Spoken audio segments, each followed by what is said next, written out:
Good morning, good evening, wherever you are in the world. Let me put my Zoom thing in the right place so I can look right down at the camera at you. I hope everybody's doing well this morning. We're going to cover a little bit about what went on last week and where it might lead us to what we might think about coming up this week. So I'm going to start with the data. I've got really this is about trying to get some trade ideas. Really, what actually might be something that we can actually look to trade. So let me share this screen with you guys. Here we go. We're here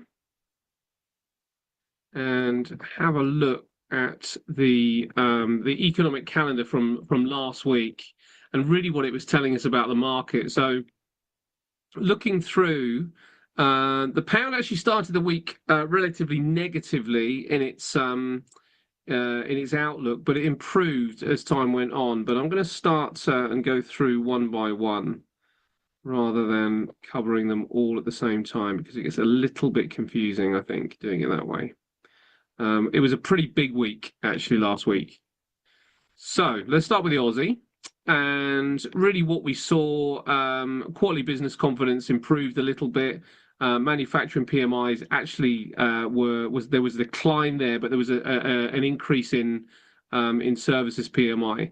Now, the data really coming into last week was pretty positive actually for the Aussie. So the Aussie sort of continues to be relatively buoyant, covering sort of like data from the previous week and coming into what we saw last week as well. It was okay. The manufacturing was a little bit negative, but generally speaking, because services was decent and quarterly confidence was good, or on the business confidence, that kind of leaves the Aussie more on the buy side than the sell side. So the Aussie is an option if you're sort of looking for a long. The pound was bearish coming into the week, but it started to improve. Now, one thing we did see was this CPI data, and actually it was a little bit bearish because it's a very high number, this 3.8. Regardless of whether it declines, falls, or stays flat, it's already a high number. But expectation was for an increase in CPI data, and actually it came down a little bit. So there was a little bit bearish sort of like signal from that. And also when we look at the PPI as well, the PPI input was negative as well. So that was pretty good for the bears for the pound.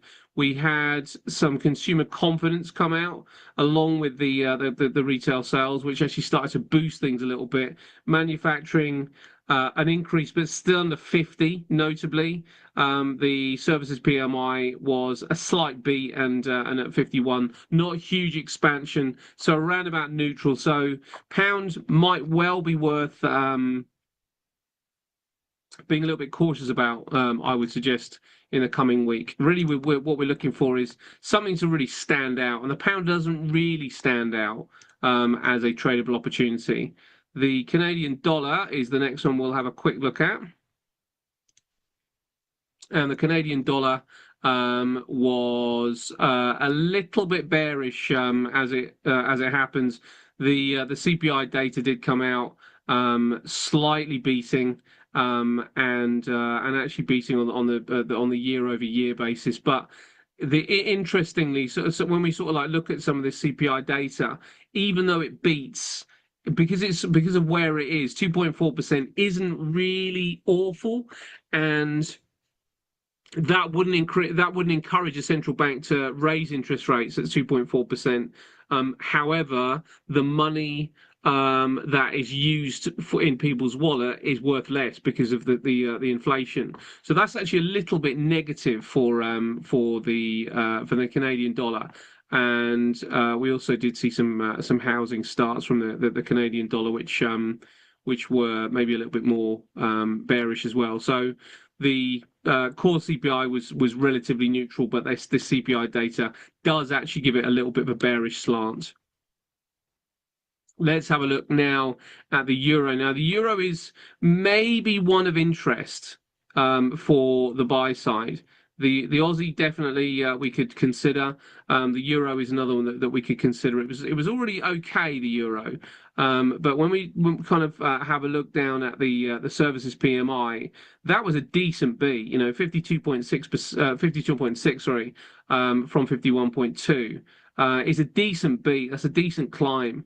Manufacturing also edged into expansion territory, being at 50. So there's no sort of like, but huge concerns about the euro after last week. So going into the week, I'd be okay, feeling fairly confident about the euro. So euro and Aussie really are the two that are currently kind of on the buying watch list. And then we need to find something for the bearish watch list. Definitely the CAD could be considered, but I do actually really like this yen. Trade balance from Japan, slight increase, but it was forecast to come in at 22 billion. So actually, it was forecast to come in positive, and it was still negative.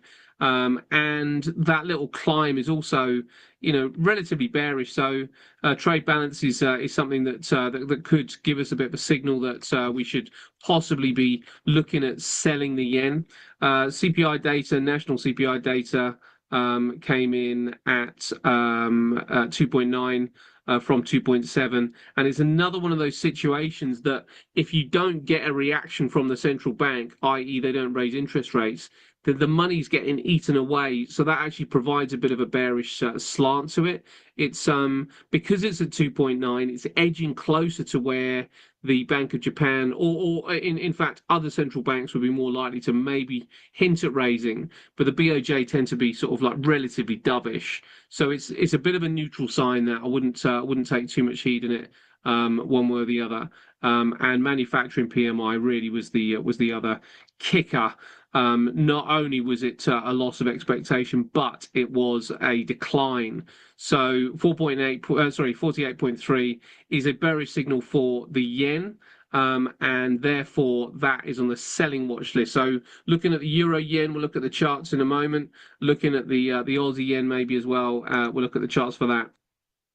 The Kiwi is probably a little bit more balanced in many respects.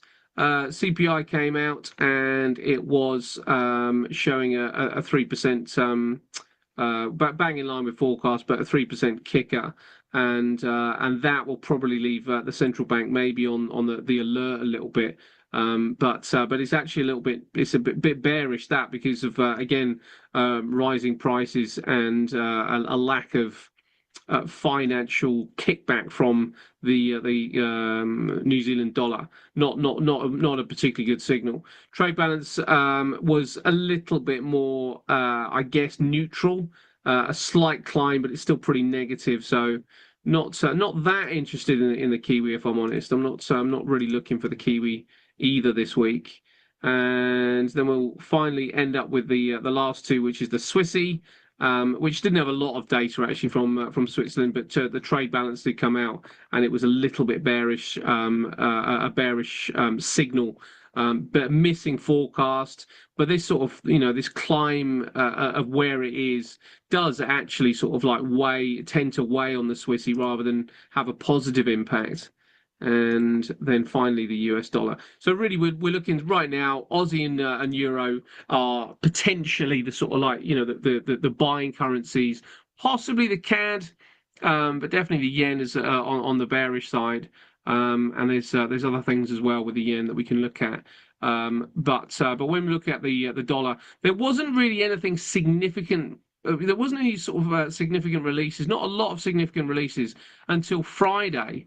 And Friday is pretty bullish. I mean, this is a concern. And if we kind of think about what happened last week, we had the Canadian government, sorry, the Canadian economy showing inflation. We showed the Japanese economy showing some inflation, the UK economy inflation, and the US economy showing inflation, and not really kind of a welcome sign. Below expectation, which is probably why the market didn't really kind of bubble to the upside. But 3%, I mean, that is not a welcome sign for the bulls thinking, or even the dollar bears thinking actually that the Fed are going to lower interest rates maybe greater than expected. If they lower, they might lower, but if they lower, it's not going to be by much. You wouldn't think, considering the other kind of metrics that are out there. But the US economy is doing okay. Inflation's 3%, which is uncomfortably high, and the Fed are sort of sitting at 4.25%. They may well bring it down to 4%, but coming down to 3.75, that might be a stretch, and that would suggest that they may know something that we don't. And we have to remember the government shutdown means that the labour market data is just not being reported, and therefore it means the COT data isn't being reported. So we've got a little bit of a curtain when it comes down to making assumptions on these currencies right now. But if we go on the face of the fundamental data alone, that would suggest the Fed probably shouldn't lower interest rates. They probably will, but they probably shouldn't. And because they probably shouldn't, but they probably will, then maybe a 4% target for that interest rate may be the number to look out for. Anything under 4%, I think the dollar is in a bit of trouble. But the numbers don't suggest that's going to happen. So let's have a look at the data for this week. So we'll bring back all the currencies and just have a look at all the majors anyway, and have a look at what is suggested for the week ahead. And we'll look at the seasonal data, and then we'll look at the charts to see if we can kind of get an idea of what might be setting up, what could be attractive. We've got 1, 2, 3, 4, 5, 6, 7. We're missing one, missing the euro. There it is. Number 8. So big week, big week, and it might be one of those weeks that you kind of you don't really kind of feel comfortable trading. But there's a couple of things I want to show you, which I think could be really interesting, and that is firstly the BOC interest rate decision. Now it's forecast to drop by 0.25%, which is you probably, it's telegraphed. Everybody knows it's going to happen. The inflation data may stop that happening, but it probably will drop to 2.25%. Now, if it doesn't, and they stay where it is, that's going to be pretty bullish for the CAD. But if it does drop to 2.25%, and we compare that, I mean, we'll hop over the others for right now, but we compare that to what's expected from the ECB, which is to stay at 2.15%, then that is going to be bullish for the Euro CAD. Now, when we looked earlier at last week's data, it lent towards some bullish kind of moves for the Euro and a little bit bearish for the CAD. So Euro CAD long could be something we could go into, could be something we could look at. There is a seasonal long for the Euro against the CAD coming in around about 2 weeks, so it may be a shade early. But this is something that I'll be looking at next week, Euro CAD for potential setups long. And then, of course, we also have, where do we have it? Where's our when is our Fed next one coming out? It's going to be on the 29th, which is Thursday. So actually that's the same day, so a little bit later by those things. Yeah, maybe they're not listed here, but they are listed up the top there. So this might be something to watch out for as well. Why there's a bit of disparity there. Listed up here to be kind of coming out on the 29th of October, which is next Thursday. But actually, when you kind of like scroll down, it's not on here, I don't think. Unless I've missed it. No, it doesn't look like it's on there. So we'll see what happens with the Fed next week. I probably will be avoiding that anyway. I'll probably be avoiding the dollar and looking for the euro. Now, the interesting signal from the seasonals, the yen very bearish, really, kind of coming into this week. If we look last week, it was very bullish last week because the monthly structure was quite bullish last week because last week specifically was so bullish on the yen, but it effectively dived straight back down again this week. So we can see the yen is a sell across the board down there, and everything else is a buy against the yen for this week. And it's the same for the month. When you sort of extrapolate out for the month, it's also pretty negative for the. Well, it's very negative for the yen, selling right across the board. So the yen does actually stack up really nicely for some selling opportunities. So if we look at the chart next. And here's the chart. And I was just having a look at this dollar yen. Actually, for the Telegram post, I was looking at this dollar yen, and we can see that the dollar yen has to get through this level. It's got to get through that monthly level until it breaks through. If it breaks through, then I'll be interested. It would have to break through. That's the monthly chart, so it's going to have to break through by the end of this month. If we look at that on the weekly, then that'd still be okay. If it broke through, sort of, coming through into the week, no problem. And on the daily, the same thing. It's got little ways to go. This double top is a big problem, and as I mentioned on the Telegram channel, this gap is a problem as well. So it's kind of, we'd need something pretty negative to be said, probably. The data isn't suggesting that we should be looking at short dollar yen, making it a difficult play. And that if we're waiting for somebody to say something, Donald Trump or one of the central bankers, most notably Jerome Powell, to come out and say something, or they come out and suggest something from the Bank of Japan, which also could happen if we consider that national CPI data. It's devaluing the yen by default because the interest rates are so low. So they might come out and suggest some sort of monetary policy next week, but that's going to happen pretty quickly. So the data, which is rolling and rolling and rolling, is not suggesting we can take a short move. If something comes out and gives us a little hint, then we might be able to short this, because the bears are very much probably primed to be looking at selling this thing off. Pretty strong looking bar though, going into last week. And if you look right across the board, that was the situation with the yen against just about everything. Here's the Kiwi yen. Another really strong looking bar, and another one that I wouldn't be sort of like adverse to trying to trade this one long.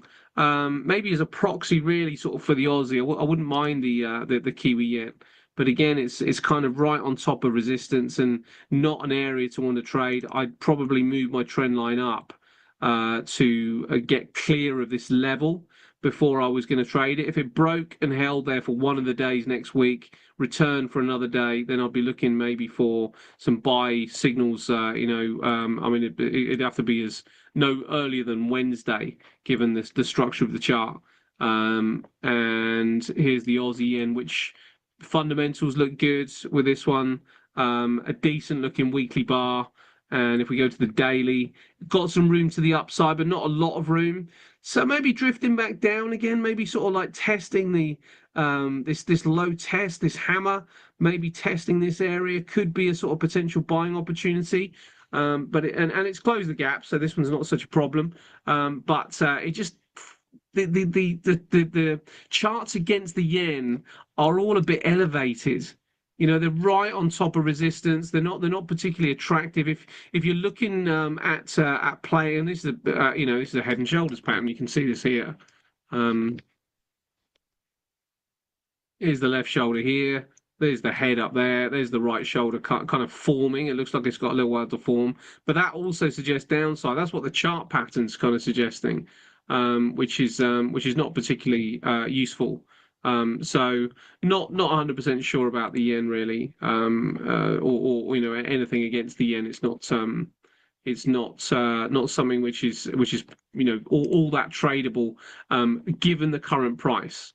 Things can certainly change, but given the current price, it's not particularly attractive.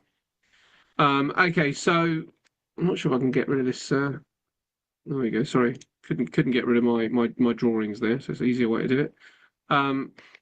The one of most interest now, the euro yen was one that was again, it was quite interesting for long positions, but this one's broken to the upside on the monthly. Again, a very a strong looking bar. It's got to break those highs. If you come back down to the daily, this again, double top, not very attractive area right now. So going into the week, this isn't attractive. As the week progresses, if it comes back down, then it might be something that is possibly tradable. But coming down maybe into this cluster here, the gap again is a bit of a problem down here, but given the fundamental picture and the seasonal picture, then the yen might be, the euro yen could be of interest. The one that might be better is the euro CAD. And the reason for that is that we looked at the fundamentals coming into next week are supportive of the euro and a little bit negative for the Canadian dollar. And we looked at the forecast for interest rates, and the forecast is for the BOC, the Bank of Canada, to lower their rate, while the ECB, the European Central Bank, to hold their interest rate. So that means there is a spread between the two of them, which is about to change. And it's if forecasts are correct, and we can't just assume they're going to be, but it does mean that given that the interest rate decision isn't until Wednesday, we might have Monday and Tuesday to possibly trade this and trade it long. Much less likely, given the course of the data, to break through a resistance zone. And because break through a support zone, much less likely. And because resistance is a little bit further away, while it will still remain, let me just see if this is a genuine range here. It looks like it probably is. There's the range that we're probably looking at. Now that point there, that resistance is a lot further away. So even though it's not likely to break through resistance, it's got some distance to travel before it gets there. Now we've seen already that this high matches these closes here and is a point of interest for the bears. So it would probably have to take that area out. But if there was enough room on an intraday chart, maybe the hourly, maybe the and that looks all right. That looks all right. But given the structure of this kind of going into the week, there is probably an area just under here where the stop can be placed, and still getting to a decent 1.5 to 1 trade. So the Euro CAD is probably the most interesting when you look at everything. When you look at the fundamentals, the seasonals aren't great, but there is a very very bullish seasonal period coming for the Euro CAD. That's not due to start until around about mid-November. But we're nearing it, so there might be sort of like some potential plays beforehand. And really, all I'm talking about is maybe taking advantage of early week run into that data. I wouldn't be if there was a trade on and I could take it and I could get the profit before it kind of had to get beyond this zone, and before that news came out, I'd take the profit. I wouldn't worry about sort of sticking around and hoping for that data to kind of come in my favor, even though there is a suggestion that it would do. I think that I'd be quite happy with just the speculation from traders to push price up, take advantage of it, and then if they're right, they're going to make a lot more money than me. But I quite like the easy play of it if this one does shape up. Now, if it dipped down a little bit, I'd remain interested.